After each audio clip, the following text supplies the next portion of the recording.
السلام علیکم ورحمۃ اللہ وبرکاتہ۔ ناظرین کرام، آج میں آپ کو ایک ایسی تسبیح بتانا چاہتا ہوں کہ جس کی بدولت اللہ رب العالمین جل مجدہ کئی سالوں کے رکے ہوئے کام جو ہیں وہ بھی آسان فرما دیتا ہے۔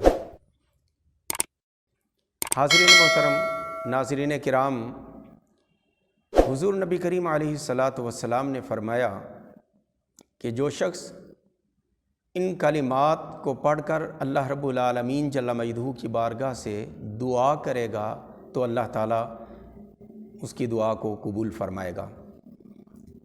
طریقہ یہ ہے اور وظیفہ یہ ہے کہ ہر نماز کے بعد ایک تسبیح لا الہ الا اللہ وحدہ لا شریک لہ لہ الملک ولہ الحمد وہو علی کل شیء قدیر لا الہ الا اللہ ولا حول ولا قوت الا باللہ العلی العظیم۔